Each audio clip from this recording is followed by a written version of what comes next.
Hello everybody, this is Dadson Ogbor. Welcome to Stay Inspired. Today on the show, I'm talking about how to set effective, realistic goals. How to set effective, realistic goals. I believe that this is definitely an important subject for any or every single one of us to consider, because it is important that we structure the things we want to do and then we develop goals with which we intend to achieve those things. So what is a goal? A goal is the state of affairs that a plan is intended to achieve, that when achieved, terminates behavior intended to achieve it. All right, so the first point I would like to talk about as we discuss setting effective, realistic goals, the first point I'll deal with today is that you need to determine the goal. What is the goal? All right, so what is the goal? Do you have it written down? You need to have clarity of purpose. Your goal must have a level of clarity. You must write it down. Your goal must have an objective. What are you trying to achieve? All right. The next thing is you must understand what the objective is. And point number 2 is you need to clarify the why. Why is it important for you to accomplish that goal? Now, it was said that you need to set a goal. You need to define the goal. You need to know what the goal is. The goal is an objective. And the next thing I'm talking about is you clarify the why. Why is it important to you? Why is it necessary for you to achieve your goal? When you consistently remind yourself of the why, it keeps you motivated. It keeps you inspired. Maybe you have a goal to have a college degree within the next 4 years, and your why may be that it is important that you have that degree that you can use in exchange for some form of monthly payment or a salary, if you may. And that is also important to you because you will be able to take care of yourself, and not just to take care of yourself, you're also able to take care of your family and do all the things that you want to do because you have a skill that you can use in exchange for money. So that might be your why. It's important that you identify what your why is. All right, let the why become your motivation, the reason for marching forward. Let it be that particular, when you think of the why, you keep moving forward in achieving those things that you want to achieve. And my point number 3 is, when do you want to achieve your goal? Your goal must have a timeline. Your goal must be measurable. You cannot have a goal today and say, well, my goal is to make 2 million naira within the next 10 years or within. You must have a time frame. You must set a particular timeline with which you intend to achieve your goal. So your goal must be achieved within specific timelines. You can say, for example, I want to buy a new car within the next 12 months. All right. And that 12 months, you've given yourself a time, and within the 12 months, you are able to save up the money. You're able to do certain businesses that would help you achieve that goal within the time frame that you have set for yourself. So you must set timelines, you must set deadlines, and you have to stick to them. That's how you achieve the goals that you set for yourself. And number 4, I think this is very, very important. No matter how fantastic your goal is, no matter how much you've defined what your goal is, you've clarified the why, you know why it's important to you, and then you've set a timeline, it's important that you create an actionable plan. We define a goal as something that a plan is intended to achieve. That's a goal. You must have an actionable plan and following the right direction. It's not about, a lot of people have intentions as to what they want to do, but it's not about you having good intentions. I tell people that when you have a good intention and you don't have a plan with which to execute that intention, it's as useless as it comes. All right, so people have ideas, but unless you convert the idea that you have into an actionable plan, you ultimately will not achieve the things that you desire to achieve.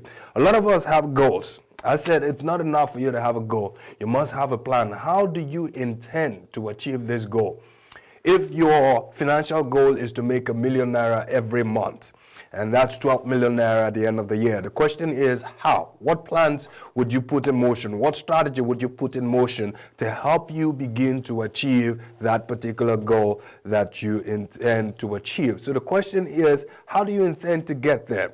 It's enough if I say, for example, I want to get to Lagos, but I don't know how to get to Lagos. Then my intent is in a questionable state, because it's not enough for me to have an intent. I have to know how to get there. So if you want to be a medical doctor, there's an actionable plan that you have to put in motion. Whatever it is that you want to become in life, there's actions that are required. There are steps that are required. Same thing with our goals. That if you set a goal today and you say, now I'm not a fan of New Year resolutions, because most times in my own experience, when people set that, or even times that I've had to set New Year resolutions, what happens is, well, towards the end of January, you discover that you haven't even begun to work on those things that you set as New Year resolutions.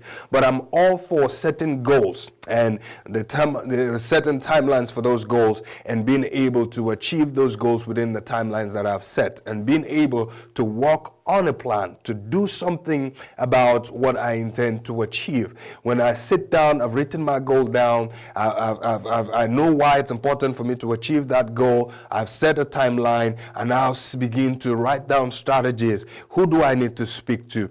Who do I need to connect with? Who do I need to partner with to help me fulfill this goal? Maybe it's a business goal or it's a personal goal. What books do I need to read? What education do I need? What new skills do I need to have? Those are questions that you need to answer when you are developing what your strategy is or what your actionable plan is. And number 5, you have to follow the plan diligently. I understand that it's important that your plan or your strategy is not cast in stone.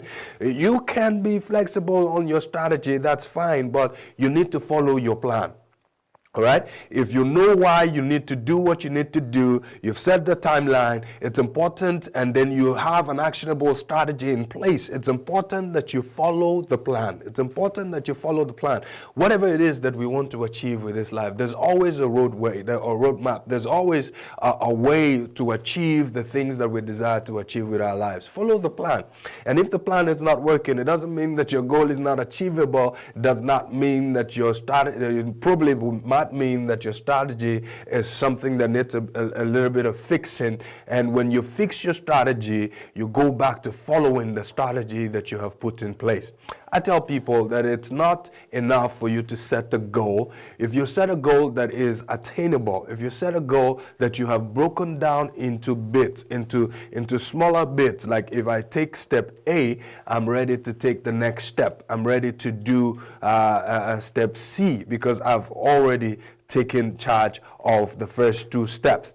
All right, so there's a quote here that I said that it's not the man with a dream that wins in the end, but the man who is diligent in pursuing his or her dreams. I take that again. It's not the man who is not a man with a dream that wins in the end, but a man who is diligent in pursuing his or her dream. That's where it's important. I say that entrepreneurs have to be very, very resilient people. Resilience simply is the ability to spring back quickly into shape, because things will happen that will blow your plan out of the water. I'm talked about setting plans and putting strategies into motion, but there definitely might come things that will challenge those things. That's why it's important that you have to be resilient. You have to have the ability to spring back quickly into shape and adjust your strategy where needed or where necessary. My point number 6, and this is my final point for today, is be flexible. Your plan must not be cast in stone. Be flexible enough to work on it, have contingency plans in motion, prepare for eventualities. I already started talking about that, the challenges and things that will come up in your trying to achieve the things that you want to achieve.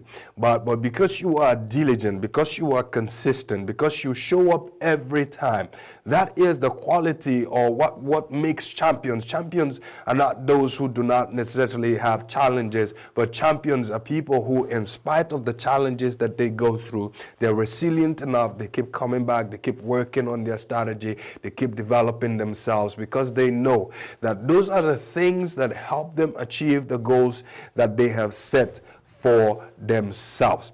Finally, as I close this segment, I want to challenge you to associate with eagles, associate with people who truly inspire you, and associate with people. When you associate with people who have set goals for themselves and people who are actually doing those things, it motivates and inspires you to work on your own goals, because you know they're busy working on themselves, they're busy working their businesses, they're developing themselves in the place of their job. And those are the kinds of people you want to associate with, people who are like-minded people, people who would inspire you, and just observing their life and following them probably on Instagram or reading their books inspires you to do more, inspires you to want to do the things that you ought to do. Humility says, I don't know, teach me. The humble person is someone who is teachable. So it's important that you develop yourself, read books, attend seminars, attend workshops, do whatever is necessary. Invest in your own personal development. That's how you keep yourself inspired to accomplish the goals that you have set for yourself. All right, I hope you've taken a thing or two out of what I've been talking about today. So it's important that you begin to, as you're watching this video, get your pen and your paper out and begin to write down those goals. What is your goal? Identify the why, set timelines, set actionable plans, follow your plan until your goal has been achieved, and associate with champions. That's how you become a champion if you're not already one. So share this video with your friends, and you can send me comments or questions if you have any. As you're watching this video, you can drop me a message on the comment section or the comment box, and let's connect and get to hear from you. All right, so this show continues. I have a phenomenal coach and mentor who is going to be talking to us. You don't want to miss this. Stay with me.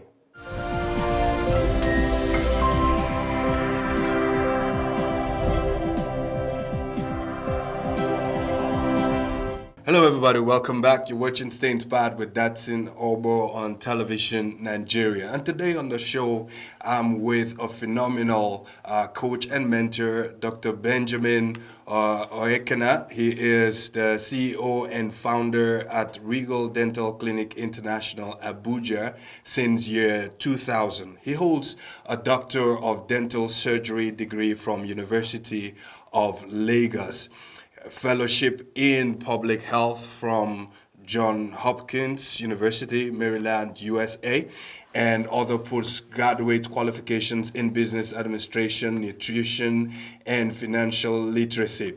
Dr. Ben, as he is fondly called, is a serial entrepreneur with interest in healthcare, human development, training, marketing, publishing. He is a mentor to numerous startups and established entrepreneurs. He is a Herbert Humphrey Fellow, Secretary of the Nigerian Dental Association FCT branch, and member of the World Affairs Council, American Public Health Association, and many others. He is the founder of Personal Development Clinic, PDC, a self-development support group that meets every fortnight to train and share knowledge and experiences on personal development of soft skills. Dr. Benjamin, thank you so much for taking the time out to honor us with your presence. Thank you so much for coming on the show today. Thank you very much, Dadson. Okay, welcome, Doc. Now, this show is about staying inspired, all right? So as the name implies, stay inspired with Dadson Ogbor. So the first question I usually ask all our guests that come on the show is, how do you stay inspired? You know, because the things you do, there's so many things. I'll just let you talk about the things you do in a moment, but how do you stay inspired with all the things that you do? Yes, so I really get inspired by the things I do, as you have reeled them out there. Yeah. My personal development activities, my practice, and then I read a lot. Okay. And then I meet people. I use every bit of my time, effectively, okay, to keep me going. Okay. So the general things I do keeps me inspired most of the time. Oh, fantastic. Now, I would like for you to just tell us a little more about yourself, All right. Apart from what we've already gone through that you're involved in doing, let's get to meet you and hear your own story. You're an entrepreneur. You're a dental surgeon. You're a coach and mentor. How do you put all this together? Just tell us more about yourself, sir. Yes, I seldom dabble into things. I orchestrate virtually everything I do. Okay. I started off, wanting to be pretty successful in the things I do. I started off with an ambition to be a dental surgeon in private practice, Okay. and to actually work among my people, work in Nigeria. Okay. And so I got the requisite training, through the University of Lagos, work a bit in the public service, and then before I set off to start my own practice. Okay. I practically chose Abuja, Okay. and after working in a few places, a few private practices, I decided to start my practice in the year 2000. Okay. In the city of Abuja, and I have a knack for acquiring new knowledge. Okay. And so I set off to improve my skills. I've been in and out of this country, trying to improve my skills. I do that practically all the time because you must be at cutting edge, in order to be able to satisfy the demands of your clients. Okay. And I'm a bit restless. You can see I'm pretty curious. I've dabbled into development studies, acquiring competencies in development studies, business administration, financial planning and literacy, nutrition, because I believe whatever provides value to people is what doing. Okay. So I feel I have so much to give out, and that practically lures me into seeing what I can provide to people.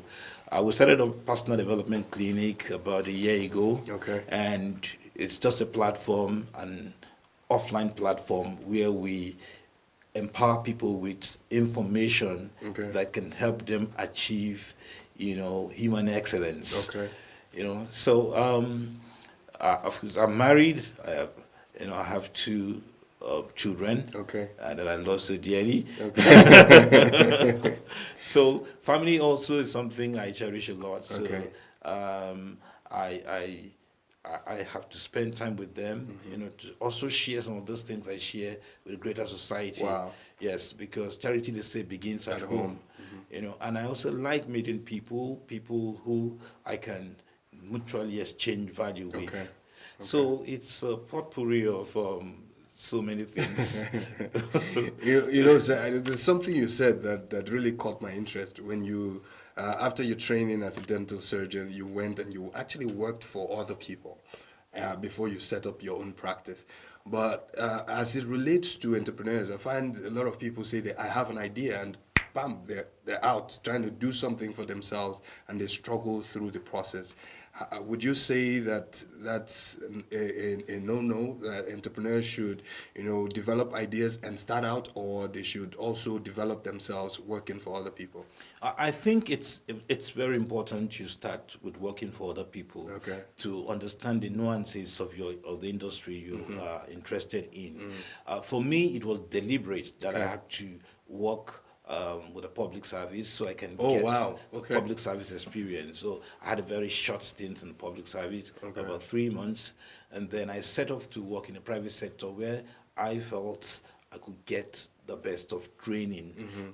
Deliberately I earmark, 2 years to be in the private sector, learn both technical and business skills, because as an entrepreneur, you need to understudy somebody who is successful in your industry, so that you can learn from their failures and success. Because most times people think they can do it alone. You need a mentor most times, because the mentor is going to help you avoid the mistakes they made and help you get to where you want to get to faster. So, and it really helped me a great deal.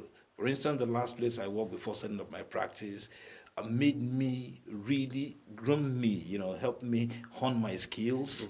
And then I also learned the administrative aspects of managing a business, the management aspect of a business. And that when I was starting off, it was just as if I was continuing, Okay. yes, with my original responsibilities. Okay. So for me, starting off and taking a leap in the dark might be costly for any aspiring entrepreneur. Yeah. Okay. Okay. Now, good thing you talked about starting up. You had experience from the public sector and you also went to the private sector, but you did start up.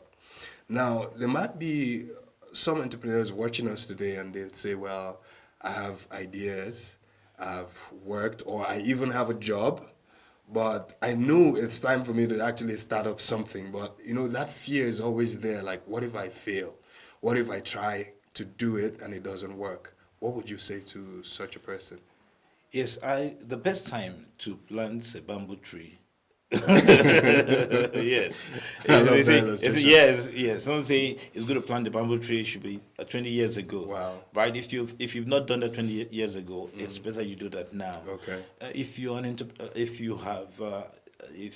have an ambition to be an entrepreneur and you're passionate about it, the best time is to start is now. Okay. Yes. If you have learned from people, earmark at a certain time you're going to learn from people. Sure. Yes. And some people say, okay, fine, I'm passionate about, for example, I want to start making clothes. I want, and when they come to me, I ask them, let me see what you've made on your own with your, within your limited resources. Have you done anything? Most times, you see, they have nothing to show. So I tell them, you're not passionate enough. And some of them, the people keep moving around. Say, okay, fine, I'm looking for capital. You don't need capital. What you need is passion. I recall when I was about starting, I had nothing, absolutely nothing. I was actually going to ask you about yes, that. I had nothing. So, and I was working in a very good practice, and then my take home was fantastic. But what I was doing then was to buy little tools and equipment and keeping them in my apartment. And when it was time to start, of course, to start a dental practice is capital intensive. I got somebody who locally fabricated my first set of equipment. Wow. You won't believe it. And when I resigned, so many people thought I was crazy. I didn't even have the money to pay rent. And I walked into a place.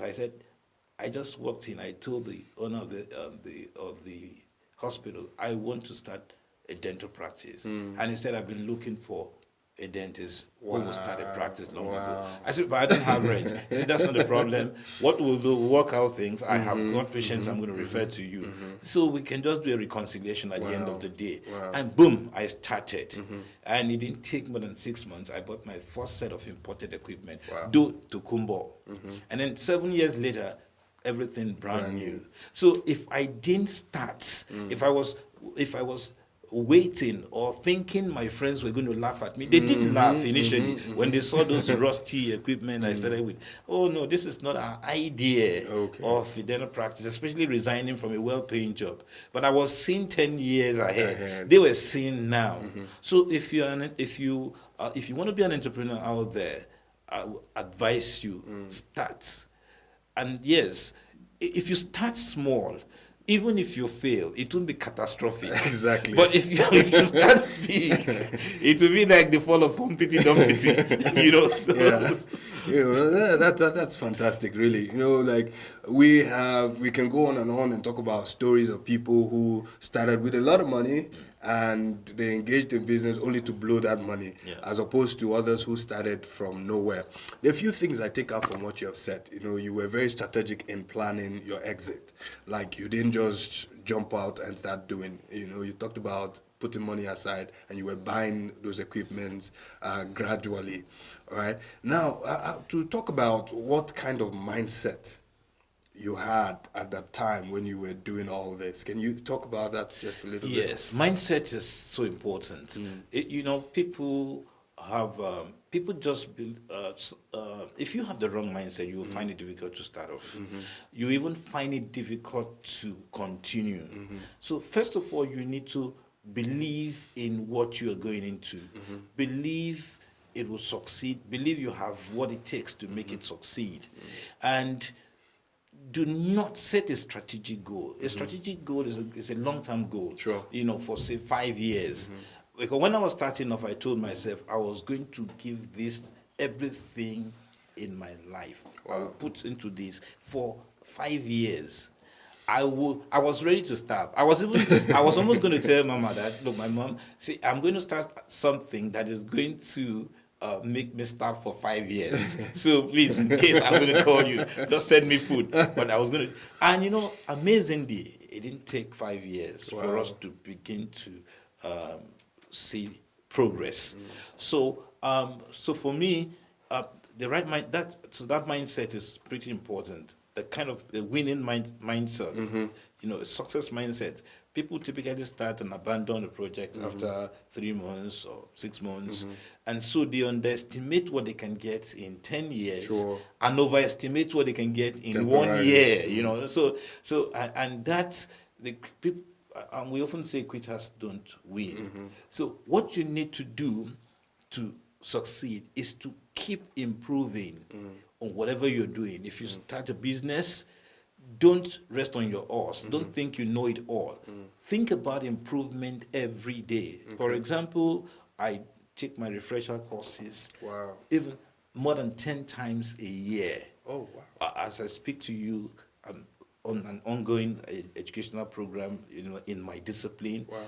2 weeks ago, I just came in from Lagos. I went for refresher training. There are refresher trainings everywhere on the internet. If you can't pay for, physical classes, there are books you can read. You see, the Japanese became so successful because they have this axiom, called Kaizen, incremental improvement. Wow. Say that again, sir. Kaizen.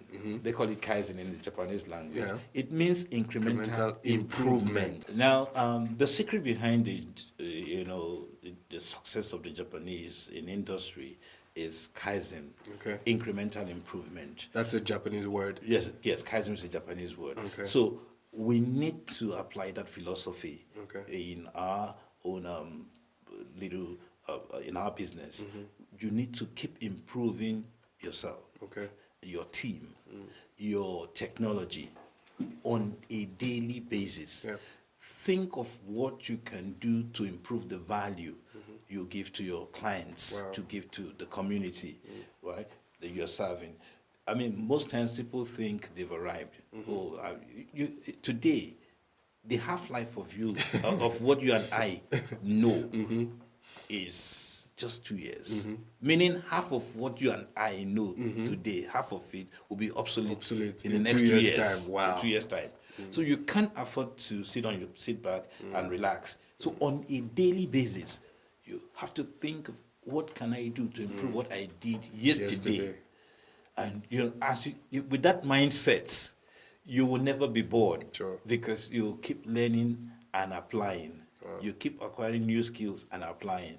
And what we bring to the marketplace, we are rewarded, proportional to what we bring to the marketplace. Exactly. On that note, I would like us to go on a quick break, and then when we come back, we would continue with Dr. Ben. This has been a phenomenal time already. I'm really, really inspired. Don't go away. Stay with us.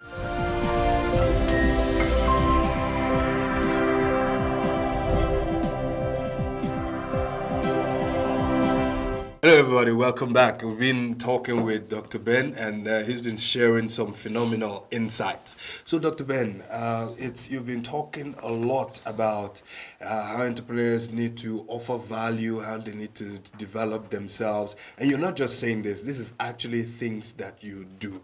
All right. So I read a report, and I like your reaction on that.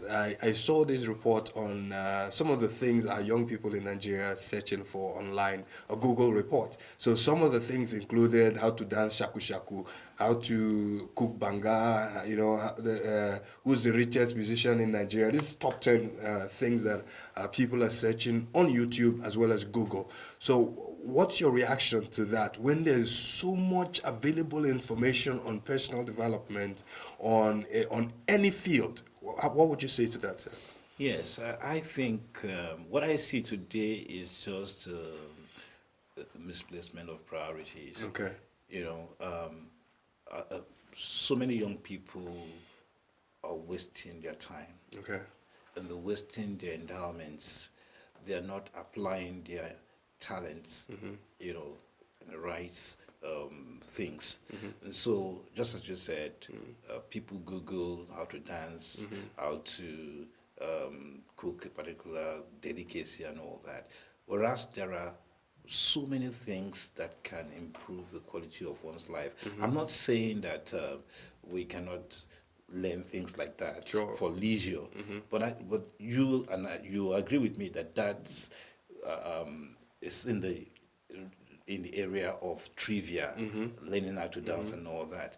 And so, and it saddens me because we sit down to complain. So many young people sit down to complain about the economy, you know, the government, things not working, why there is a surfeit of information there, free.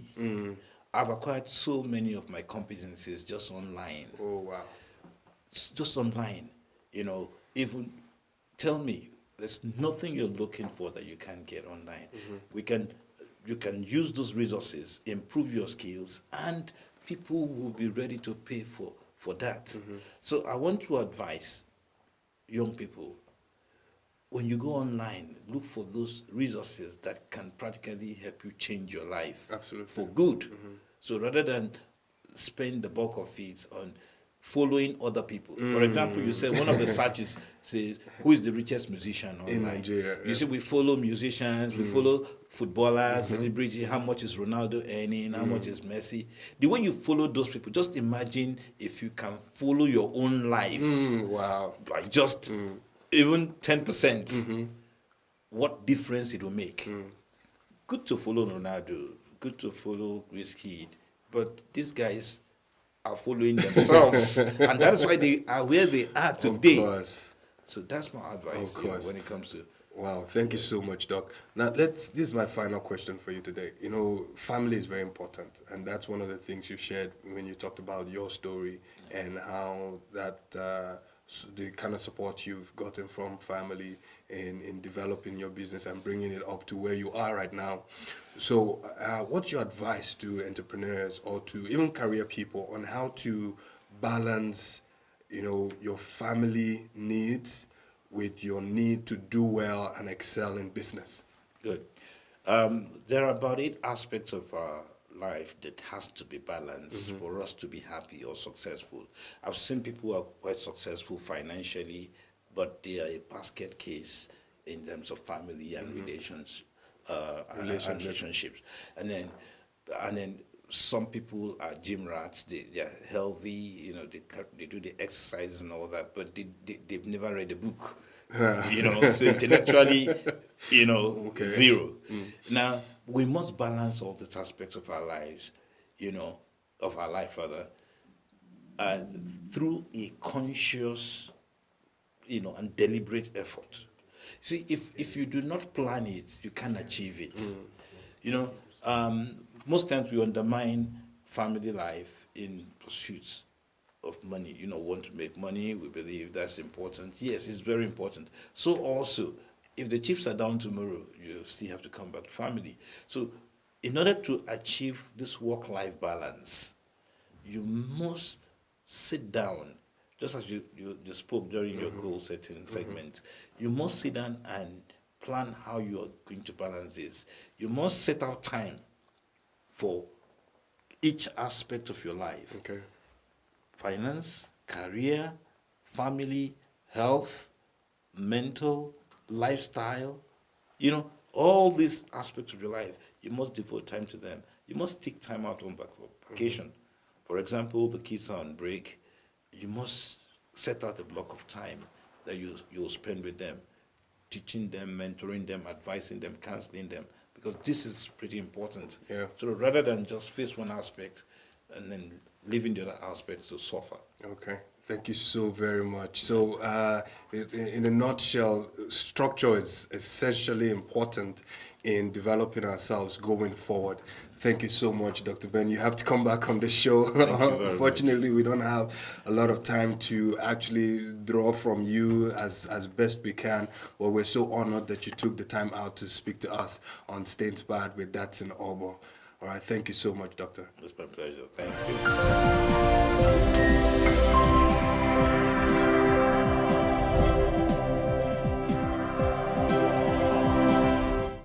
Welcome back, everybody. We've been in the studio today with Dr. Benjamin Oekena, his CEO and at Regal Dental Clinic International here in the city of Abuja. And he's shared with us so phenomenally on some of the things that we need to do in terms of developing ourselves and adding value wherever we find ourselves, and basically just have a life of learning and developing ourselves so that we can be the best versions of ourselves. All right, so this is Stay Inspired with Dadson Ogbor. Our show continues next week. Our social media handles are on the screen. Follow us. If you have a question for my guest, when you watch this video, I want you to leave those questions at the comment sections, and then we'll pass it on to our guest as well. All right, or you are an entrepreneur, you'd like to be on the show, you can also send me a message and follow us on Instagram and Facebook and all our social media handles that are displayed on your screen. Until next time, ensure that you add value wherever you find yourself. All right, take care.